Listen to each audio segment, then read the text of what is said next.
Welcome to the Intentional Guy Podcast, where we are driven to help men become more intentional and purposeful in their daily lives. Your host, Michael Chestnut, will interview amazing guests to get insight and glean wisdom from, so we can integrate intentional living and lead happier, healthier, and more fulfilling lives.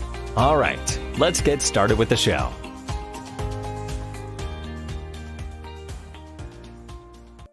Good afternoon, everyone. Welcome back to Intentional Guy. It's so great to have you with us again today. So this week, we are going to focus on marriage. And I am a big component of let's be more intentional in our walk, but especially as husbands, let's be intentional in our walk with our wives. And I am one of those guys big for sticking my foot in my mouth all the time. So today, we have with us special guests, Doug and Leslie Davis. Thank you for joining us. The vision-driven marriage. I love that right there. But I would love for you guys to introduce yourself to us today. And one of the things we were talking about was the 6 marriage mistakes you make as soon as you open your mouth, which is me. And I think it's a lot of us. You know, and I've had to. And you know what? Some of it is out of nervousness. And for me, not feeling like I was worthy enough or smart enough to lead my family, you know? And so a lot of humor, I would use humor and stuff to be a buffer, but that humor was speaking stuff over my wife that wasn't really kind, you know? And so when I changed that, I saw how she looked at me differently, and I loved it. You know, so, but anyways, they've heard me talk plenty. So let's talk to you guys. If you would introduce yourself to us. We are Doug and Leslie Davis. I've been the pastor at the Arthur Southern Baptist Church for the last 17 years, and by God's grace have had the opportunity to do a lot of premarital counseling. And my wife Leslie is a counselor at our church. And she does a lot of not only help with people before they're married, but then after as well. And right. So she's been doing that for how many years now? 12, I believe. Since 2008. So, so a little over that. And so we've had the opportunity to share some things. And at first we had a real struggle because we thought, what is it that really allows us to be able to speak to any of this? Because we have the same, shortcomings and the same mistakes that anybody else has. And then we realized it was just the grace that God's poured into our lives. He wants us to be able to share that with others. We've been married now this summer. It'll be 34 years. And so, wow, congratulations. It's just one of those things. Well, she probably deserves sympathy. I deserve congratulations. But it's one of those things where, we really struggled for a while with because we were so blessed with so many good things happening in our marriage. The big question was why would anybody listen to what we have to say? And then God showed us that as he pours into us, he wants us to be able to share that with others. Oh, yes, definitely. And so a little bit more of the introduction. We do the Vision Driven Marriage podcast together. And that was fun to get that started because we had not had an opportunity to share a stage very much together. Occasionally we spoke at, we have a Solidify Your Marriage conference that we do. And so we've shared the stage there like in person, and then COVID hit and where it goes from there. Right. Yes. And so being behind the microphone together has kind of created this whole new dance that we're learning how to do together. And so, but God laid it on our heart and we said, okay, I guess this is what we do next. There you go. Well, I love the vision-driven marriage. I love that because one, I know for me, I was lacking vision, not just as a husband, just as a man. Yeah. And I was, we've learned if we don't have any goals, if we don't have any direction, we're going to end up somewhere, So where are we going to end up? And I want to have a little say in where I end up. And so, being more intentional, name of our podcast, with life. And that has really changed everything in the last several years of our life because that intentionality is so important. but I realize too that my vision and the things I was worried about, my wife was dying for me to do. I didn't think I was worthy enough to lead her. If that's what she desired the most, was for me to be the leader in our house, not to be the guy who says what to do and this and that, but to show vision and to pray with her. I couldn't even pray with my wife. I didn't pray with my wife for years. And now that's common struggle. Yes, because how vulnerable is that, right? And we were there too. I mean, we didn't pray together for many years, and not until probably in the last, I'd say probably in the last 7 or 8 years, probably. Yeah. Right. And I think a lot of it is because it's so easy for us to feel like I might not do it quite right. And then if one thing goes sideways, instead of looking at it as an opportunity to be able to meet a challenge, we look at it as a failure. And, too often we back off when we're met with a challenge. And, I love the fact that intentional is not only the name of your podcast, The Intentional Guy, but also that intentional is the concept you keep bringing up, because it's also what God's spoken to us. That's the whole idea behind being vision driven. Yeah. Being intentional. Well, I appreciate you guys coming on here and giving us some information that would help us. Let's jump over to the 6 marriage mistakes you make as soon as you open your mouth, and how I want to hear how to avoid them. don't we all? And so one of the things we do want to share with your listeners is that Leslie and I have the opportunity to be able to look at this from a couple of different perspectives. The obvious one, I'm looking at it as a man, she's looking at it as a woman, and all of us realize that we are very different. We can get to the same place, but the way we go about it often doesn't look the same. And, it's one of the things that attracts us to our spouse in the first place. And then it can lead us to really be frustrated by our spouse later on. And so, as we look at this, she's going to be able to bring a perspective, though, that has a lot to do with counseling, has a lot to do with the opportunity to help your not only your emotional wellness, but your spiritual wellness. And the perspective that I'll bring most of the time is the perspective of a pastor. I love to see what God's intention is and what God's word says. And so we'll be sharing a little bit of both of those perspectives today. So let's jump in. All right. Our first one, the first thing not to say to your spouse is, what's wrong with you? Because that is such a confrontational and accusatory statement that it just immediately shuts down conversation. And not only does it shut down conversation, but it undermines the connection. And, when you're talking about being intentional in your relationship, it's that intentionality is what's going to build up a connection with your spouse, connection in that relationship. And so many times the words that come out of your mouth are the things that can just tear that down. Right.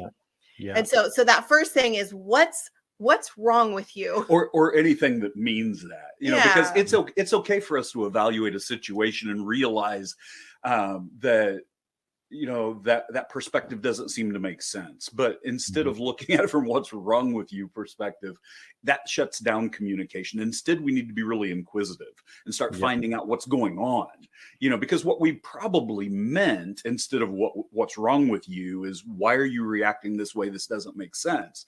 And so if we ask the question with a little more intentionality, a little more specificity, we're able to get some answers instead of getting a shutdown. And if you start that whole conversation with, this doesn't make sense, like Doug was saying, then that tells your spouse the position that you're in with, I'm not understanding you, Right. So because with you saying what's wrong with you, it has a tone to it. Oh yeah. Yeah, it does. My wife doesn't do tone very well. I give it. I don't take it very well. But I like that. And one of the other things is when you say something like "what's wrong with you," there's also an implication that there's a right way to do this, and you have failed. And you failed. So when it's coming from the wife's point of view to the husband's point of view, it would trigger that it's a failure. When they're trying so hard not to be a failure, like they don't, that's not ever a husband's intention in their lives to be a failure for their wife. But man, that conveys that sentiment. What's wrong with you? Like, you just screwed this all up.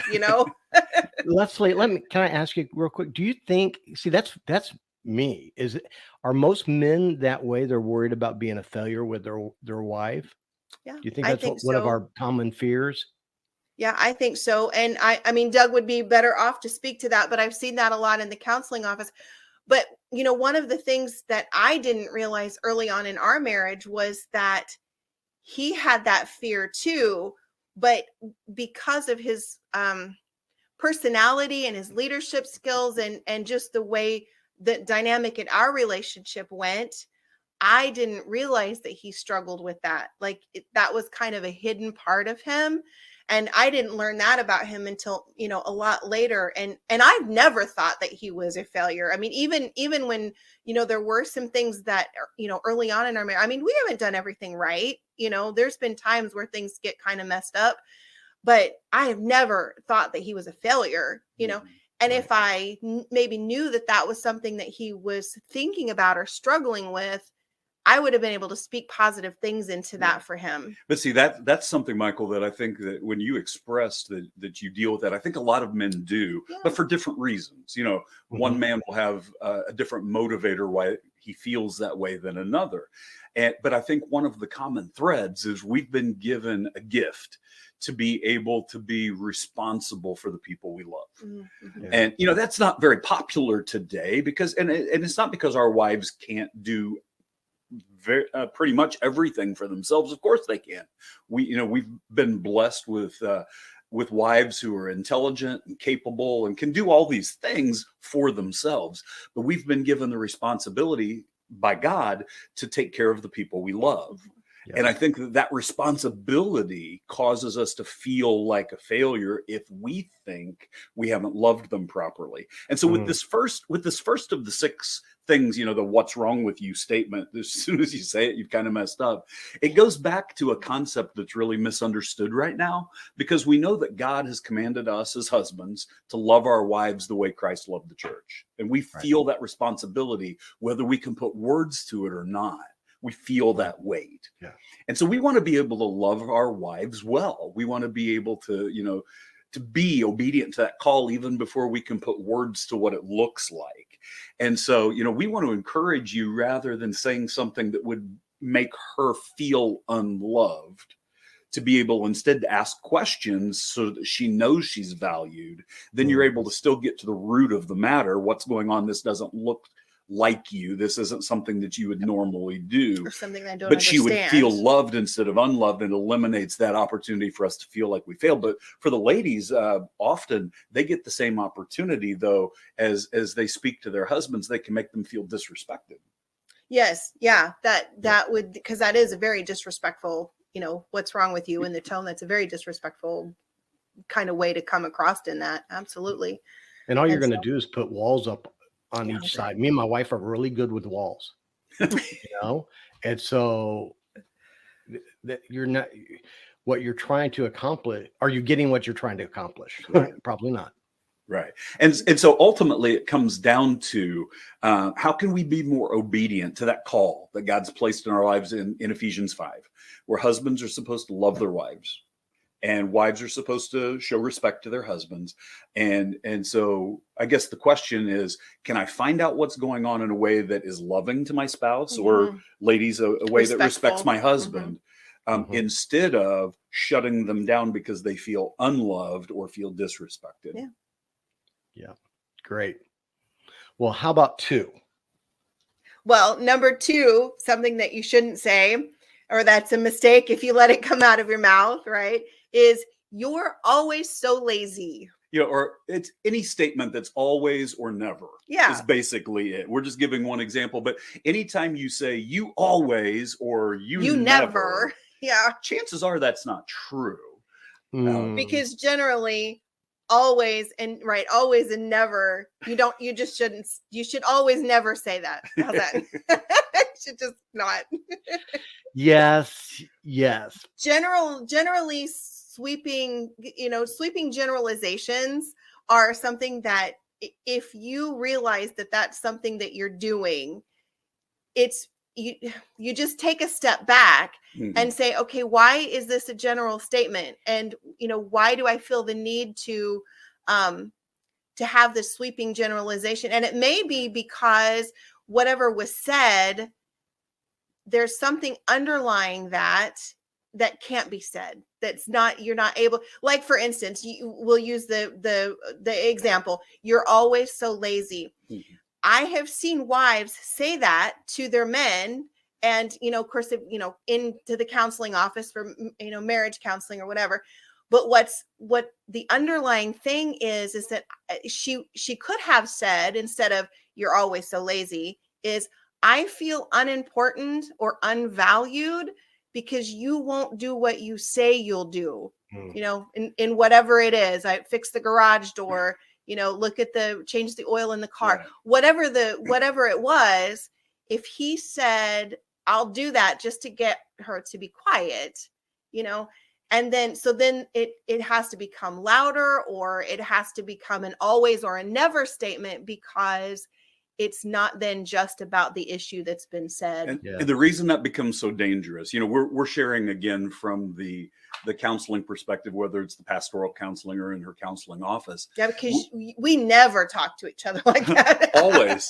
But what we hear is we hear people say things like, "You're never on time," or "You always are selfish," or "You're always lazy." And what that does, what we've discovered, is that will cause the spouse who hears, "You're never on time," that's something that she thinks is unredeemable about me, or "You're always, you're always so lazy." That's just the character trait. That's who she thinks I am. So there's no fixing it.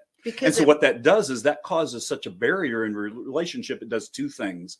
The first thing it does is the spouse that hears that feels that is their identity. And the second thing that it does is the spouse that says those things starts to believe that their spouse is irredeemable, and it drives a wedge in the relationship when the focus needs to be intimacy. God desperately wants us to become more and more intimate with our spouse rather than having things come between us. Yeah.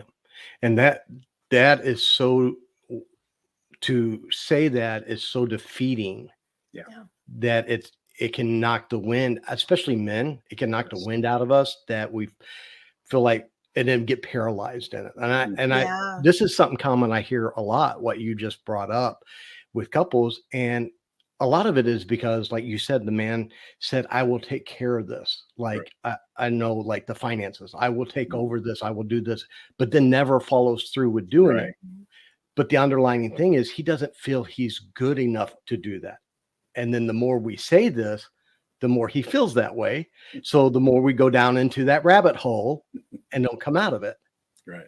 Yeah, it's a vicious cycle. And the thing is that vicious cycle downward, that spiral downward, can so quickly be changed to a spiral upward with just a different choice of words. Because we think that communicating is just saying words, but you can say words without actually listening and working through a circumstance. A communication, but especially in your marriage, communication is going to be sharing what's going on, listening to what's being said, and asking questions so that you become people who are on the same page. The problem is with most people in communication, they're not listening. They're thinking about what they're going to say next. Right. Instead of listening to the other person. And I am terrible about that. Especially when we're frustrated. Oh yeah, especially when we're frustrated. I've taught many clients in the counseling office how to reflective listen, so that the person that they're talking to knows that they're listening to them and that they have heard twice than what that person has said, because they're reflecting it back to them. So they've heard it once when they heard it, and they're hearing it again as they say it back. Yes, because the truth is, what I was thinking I was hearing, what my wife was saying was not at all what she was saying to me. Right. We've had that. That happens a lot. Yeah, we have that happen. And usually it's him to me, because there's social cues and things that are going on, or time, time is an issue too. Like our morning routine is so very quick. We see each other maybe 5 minutes of a morning before he leaves for work. And it's catching those things during that time, so there's a lot of nuances to communication. And there are times when you hear what's not said, or assume what's not said. Yeah. Well, that's a whole different issue, is the assuming wrongly. That's something that we would encourage people to also check out. That's probably not for today, but the third statement, that's one that we really need to make sure we stay away from, is anything that means, well, that's not the way I would have done it. Mm-hmm. Yeah, because that just belittles your spouse and their efforts on whatever it is that, they had just put into it. And it really can be harmful if your spouse's love language is acts of service, and they have just performed an act of service, and along comes the spouse and it's like, well, that's not how I would have done it, and it's like, I'd be, my love language is not acts of service, but I can imagine that I would have been crushed if that had played out in our marriage at any time. Well, of course. I mean, that would deflate me. Okay. Yes. Because it's telling me you did it all wrong. That's what I'm hearing, and then I feel like I just put all this effort into doing this for you, and it's not appreciated. Right. And the real thing that's going to be important for every one of the listeners to hear is, whenever you develop a new habit, regardless of what the new habit is, there's going to be times where you are growing in small stages. So you're going to be doing it a little bit wrong before you do it right. And something like, that's not the way I would have done it, can stop the progress and just kill it.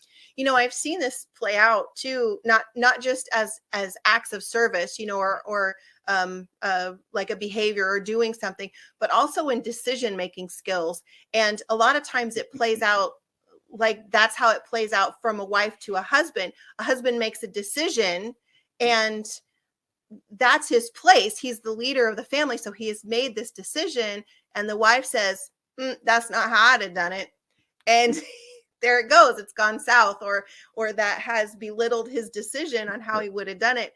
And there's several ways that can be corrected. One is to be talking about how to make that decision ahead of time. Like, one spouse just not making that decision on their own, but both of them talking about the pros and cons of, each of the decisions that could be made, how that situation could go, so that they know that they're on the same page when the husband does make that decision. Well, and that, again, a lot of this comes down to real communication instead of just talking at each other. Right. But this gives us an opportunity, instead of saying, well, that's not the way that I would have done it. One of the things that we are still learning, but we're really grateful that we've learned a lot in the process, is to make sure that we talk things through. There are decisions that are mine to make. But I have conversations with her, not only because I value her opinion and want to know if the things that I'm getting ready to do make sense, but then I can also find out if there's a place where I can truly help her in any way. If there's something that would cause her fear and anxiety, and there's a second choice that's equally valid for me. If I'm deciding between two that I think are both equally good, and I hear that one of them causes her fear or anxiety, by talking about it first, I'm able to make a better decision. She didn't make the decision for me, but I found out this is best for us. And so when we look at those types of things, this gives us an opportunity, instead of saying that's not the way I would have done it, to talk to each other, to become each other's most trusted advisor, to encourage one another. But then also, this gives us the opportunity to practice coming alongside one another. God's given us the privilege. He sees us as one, and being able to come alongside each other. Everybody stumbles a little bit. When your spouse is beside you, you don't fall all the way down. You just bump into them a little bit, and they help you stay up.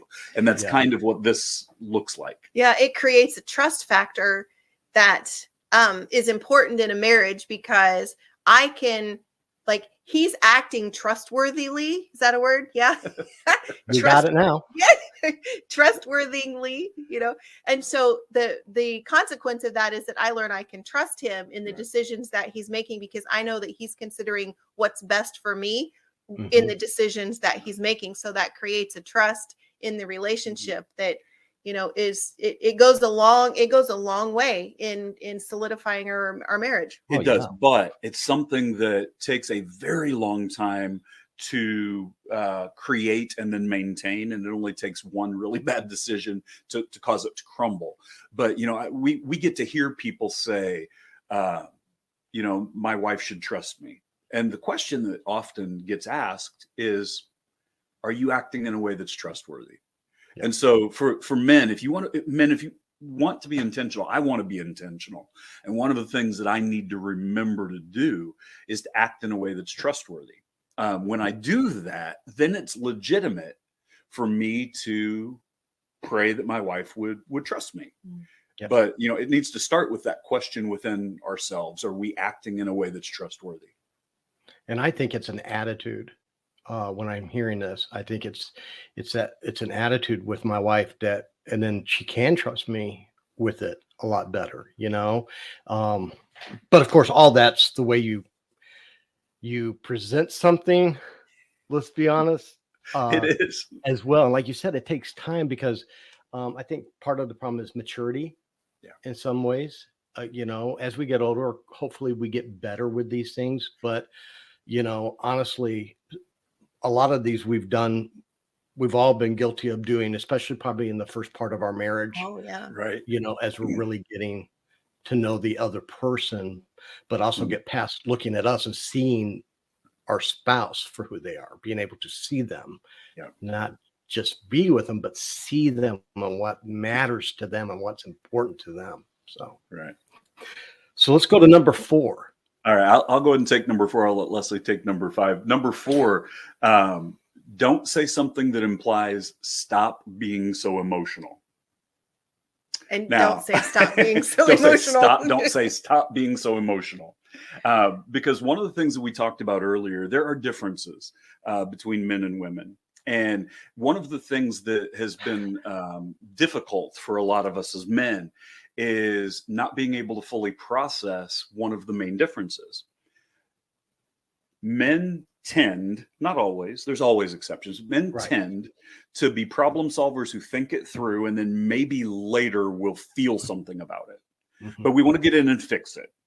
Ladies tend, of course, with the same number of exceptions, ladies tend to feel a certain way about something, which then dictates the way that they will choose to solve the problem. So they'll feel about it first, then they'll think it through. We tend to think about it first, then maybe we'll feel something about it. And as a result, it can lead to a real problem. That difference is a beautiful thing. But if all we do is say, you're just being emotional, we're discounting the process. Yeah, I think that discounting the process is huge, because when you say something like that to somebody, whether it's husbands saying that to their wives or wives saying that to their husbands, it literally invalidates that genuine emotion that person is feeling. Like, that emotion is real, what they're feeling is real. It may be inconsequential in the big picture. It may be the word that I use in the counseling office is illegitimate. It may be due to internal factors that don't match the circumstance. But regardless of what it is, it may be genuine to the circumstance too. But regardless of what it is, the other spouse coming alongside and invalidating those feelings just undermines the connection of the relationship. And if you are working to be intentional in your relationship, like, that connection should be a very big priority, whether you agree with what the emotions are or not. That's the key. So men, let me go ahead and speak to you on this category. You might not ever feel what your wife is feeling, but it doesn't mean that what she's feeling, therefore, doesn't have value or merit. Even after it's all done, you might not at all feel any of the things she felt. Yeah. But and you don't have to understand it. But when you dismiss it, then you're not able to actually be what you're so desperately wanting to be. Because what is it we almost always want to be? We want to be the ones that fix it. We want to be the knight in shining armor, rides in and fixes it. We're ready to kill some dragons. We're ready to make things better because we love our spouse. But when we invalidate those emotions, what we're saying, and what we don't mean to do, we're thinking, I don't feel that way. And so we blow it off. What we need to do is acknowledge it, understanding we might not ever feel the way she does. And that's okay. Yeah. And that's okay. Yeah. Because in the end, there have been times I'm like not understanding my wife. Okay. I'm not understanding what we're just talking about, this emotion and feeling she's having, but it's very real to her. Right. And if I am dismissive of that with her, it's breaking our relationship. It's taking us backwards, not forward, because then it goes back to that other and 3, what we were talking about, trust. Yeah. Trusting, it's breaking some of that there. And then by also saying that, I'm hurting her, and I don't want to hurt my wife, and sometimes I think as men, we get frustrated when we can't fix it. Yes. We learned early on. Yeah, we learned early on in our marriage that Doug needed to ask me, do you need me to fix it or do you just need me to listen? Because I'm not wired to listen. I just learned that, Doug. I just learned that. And that is a great point. It's a game changer, isn't it? It is. Because now I don't have to worry about what I have to do at this moment. Right. All I have to do at this moment is she needs someone to talk to. And see, isn't it great that we've discovered, because I discovered the same thing. If she'll let me know, I don't need you to fix this. I need to tell you about my day because you're the person who's most important in my life. I need to tell you about it. I don't need you to fix it. And I'm probably going to cry. If she can tell me that ahead of time, I'm good with that. I can do that because now I know how I can make it better, because what is it that drives that I want to fix it? We're trying to make it better. Right. Well, if all it takes to make it better is to truly listen and not try to solve the problem, I've just made it better. That's what I want to do. She's just told me how. Yes, she did. And if you're like me, I don't like to see my wife cry. No. So if I don't have this knowledge up front and I want to go hurt somebody, So it's a great lesson to learn and to be able to communicate to one another. Right. So if any of you ladies are watching this with your husbands right now, or if you're watching it by yourself, even, you can be such a valuable help to your husband if you will just slow down to tell him, I just need you to listen. I love your heart that wants to fix it. I don't need you to fix this.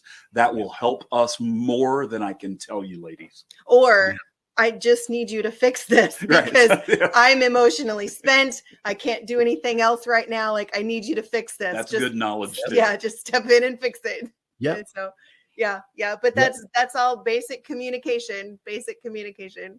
Well, that's awesome. That's awesome right there. So number 5. Mm-hmm. Number 5, and I am going to stereotype here a little bit, but this is probably mostly for the women. Okay. But it totally stereotypes. So women, forgive me. So, but number 5 is, I told you so. Right. And that's usually, stereotypically, that's something that the wives say. Right. Mm-hmm. But that I told you so comes across with a tone of inferiority. And if your husband or the husband in the situation has an inferiority complex, they're already feeling inferior, like that's just hammering it home. And it's just not a good place. It totally undermines the relationship. It undermines the connection. And it's never, here we're using the word never. I will say never. It is never a good idea to keep score. And that's kind of what this does, is if you're keeping score in your relationship, then that I told you so is a 1-up and I just gained a point over you kind of attitude. And it just really undermines the connection in the relationship. And me as a husband, I feel like I'm a failure. Right. Yeah. So I failed. is what I did in that comment. And Mm-hmm. that it's defeating. Yeah, it's defeating. Well, and the whole purpose is for us to be able to do things that will draw us closer, more intimate. Mhm. This does exactly the opposite of that. And there are, let's just go ahead and share this out loud. There are times where you had a disagreement with your spouse, and the idea that you had was what ended up happening. Okay. So there are times where I told you so would be truthful, but there's not a time when I told you so is helpful. Right? That's the thing. I want to make sure that the audience. Okay, that's good. Because there are times where you were right. Yeah. Yes. But we get the privilege to be each other's helpmates. And is it going to help your spouse when you're like, I told you so? Right. It's not going to help them. The fix there is to come in with some humility, Yeah. The humility that we're called to before the Lord, and to be able to say, you were right. And I appreciate the fact that, you understood how to do it, or X, Y, whatever XYZ is, but to come in with some humility there and just saying, oh, I'm glad that you were right. I was wrong. My way wouldn't have worked, Easy to say, really hard to do. We're just telling you right now, that one's hard to do, but it's something that is going to help your marriage if you're ever able to do that. Right. Well, I'll be honest. All these are really easy when you look at, but there are behaviors that are hard to change. Right. When you are so used to doing life that way. Right. So, well, and the last one that we wanted to look at today is one that we see too often. It may not be these words, but we see the idea played out way too often. You want to share what the phrase is? Sure. Yes. The phrase puts a conditionality. Is that a word too? I'm short on my words today. A conditionality on the behavior in a relationship. And that's, if you loved me, you would, whatever you would do. Me. Right. If you loved me, you would do this or that or XYZ or whatever. If you loved me, you would. And that puts such a condition on the relationship that it I don't know, it's a relationship killer. It just, well, and there's a couple of reasons. I think so. I agree. I think that's the least healthy of all these that you've mentioned. Yeah. That right there is because it's manipulative. That's yes. The key. It's manipulation. Yeah. Yeah. It really is. And God doesn't take kindly to manipulation. In fact, he equates it to witchcraft in the Bible. Yeah. Wow. That's really good right there. And we see men and women both do this. Mm-hmm. If you loved me, you would do it to try to control, and they don't even realize they're trying to control some of the time. Mm-hmm. Oh, I totally agree.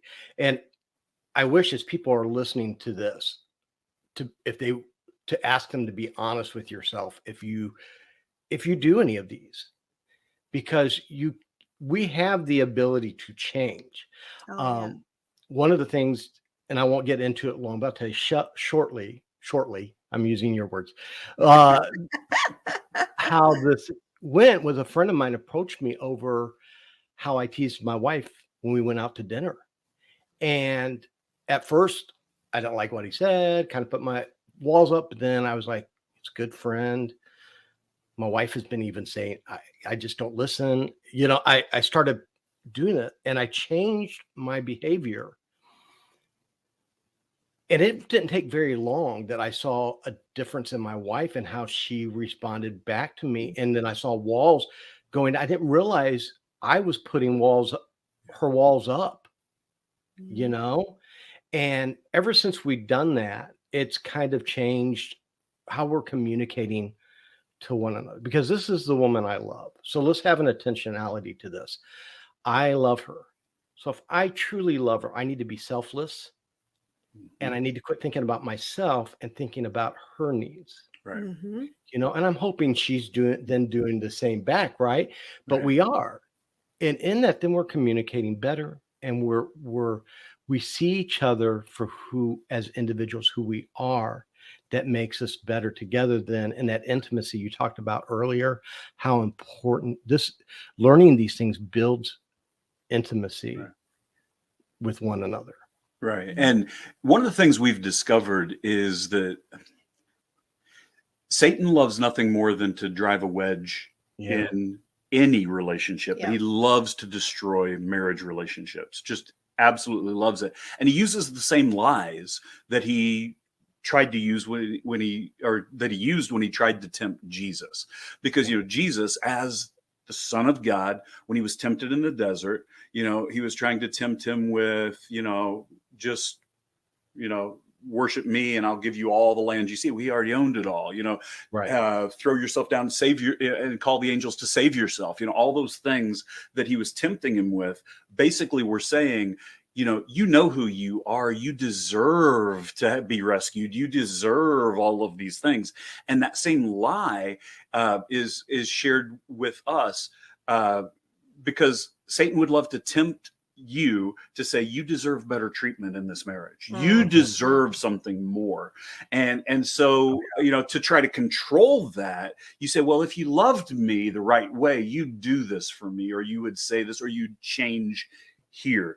And looking at it that way is looking at marriage in a contractual agreement. God says marriage is a covenant, not a contract. And so the fix is being able to love in a covenant way. There's several different ways we explain that. You have to start with yourself. You got to clean up your own side of the street.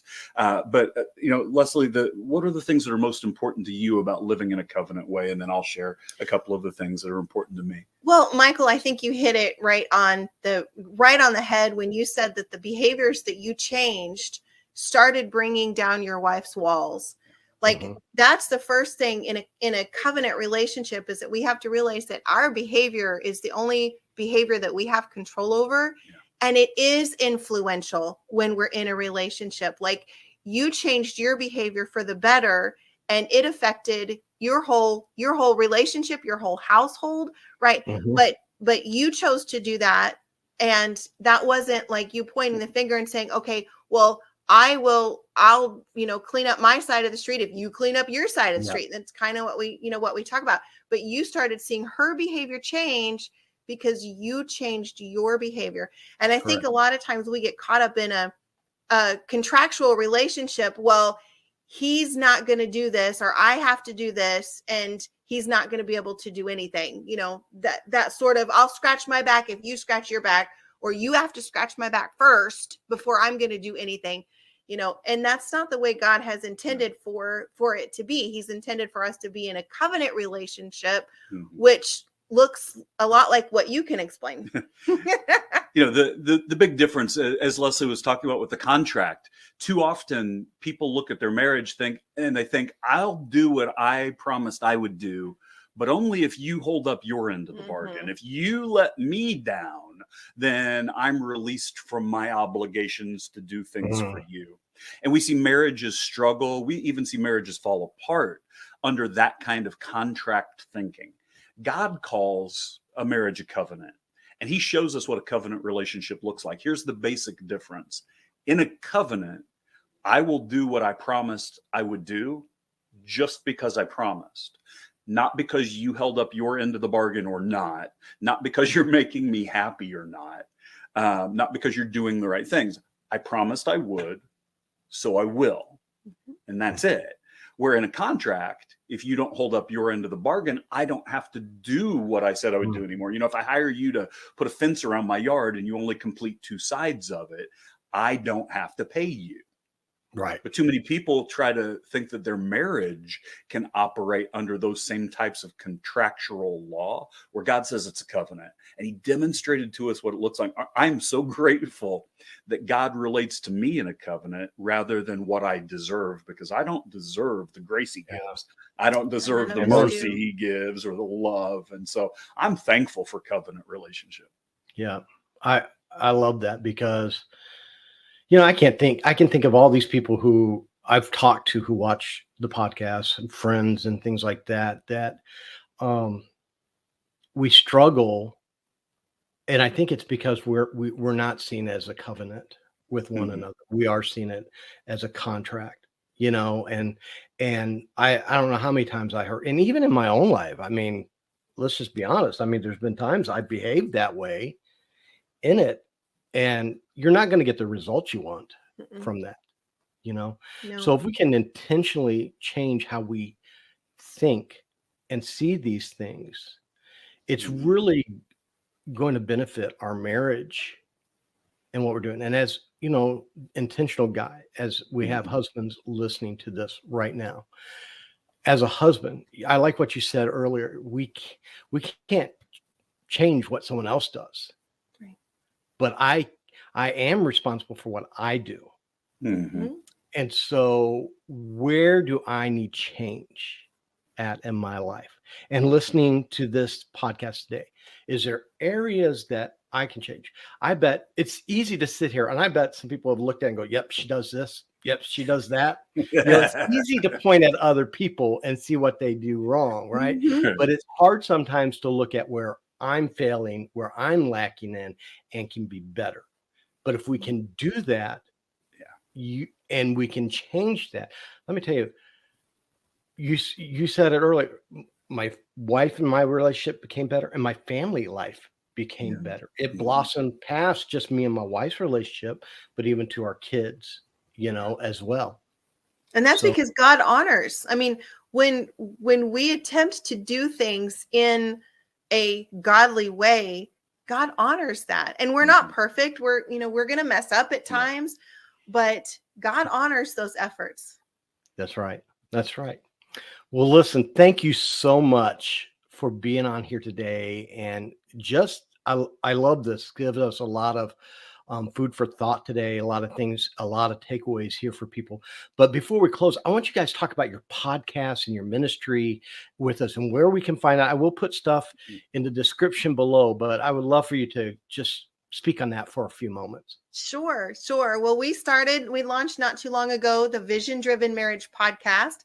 And we launched that out of a dream of really being intentional with a vision in our marriage, because God doesn't intend for marriages to not thrive. I mean, God intends marriage to thrive, right? Right. And he gives us a vision, and he gives us the ways in which that we are supposed to do that.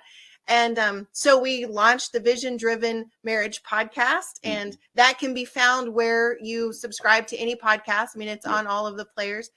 And so you can find us there, and you can also find us over at drawing a blank. I hate when that happens. heartcallministries.org. There we go. I do that every now and then. It's like a brain fart. I know. But yeah. And so heartcallministries.org is our website, and you can find a lot of free resources on the website. And if you want a little more information that's kind of related to what we were talking about today, we're going to have a PDF available on heartcallministries.org about some of the arrogant marriage mistakes that you can make and how you can avoid those. And so if anybody's interested, we'd encourage you to go to heartcallministries.org to check that out. Yeah. And every Friday, a new episode drops for our podcast, and we interview folks kind of like you do, but then we follow it up for the next 3 weeks with a teaching about whatever they talked about. We try to get spiritual application. So we try to break it down into, we're trying to make this where it's as simple as God says his word is. He says it's simple enough that a child can understand it. We're trying to make sure that we don't convolute it with the things. We just share God's word, and here's how you can do that. And so this is every Friday it comes on? Yeah. Every Friday a new episode drops. It drops at like 4 a.m. Gotcha. Great. So unless you're I'm going one of those, on the way to work, I love to listen to podcasts and things like that. And while I'm at work, And unless you're going to the gym at like 3 a.m., then you won't miss it. Yeah, that's not me. That's not me either. Well, again, thank you guys both for being here. Thank you for sharing and being really authentic and open with us on this. And to my listeners, I hope you will go check out in the descriptions, go look at these, and especially for added resources in our life. And until next week, just keep being intentional. We'll talk to you later. Thank you, guys. Thanks so much for listening to this episode of the Intentional Guy Podcast. We hope you enjoyed the show and got some real value out of it. Tell others what you learned and share the podcast if you think they would benefit from it too. Please follow us on your favorite podcast platform, leave a review, and consider checking out our website, intentionalguy.org, to learn more about us and get in touch. Thanks again, and we'll see you next time.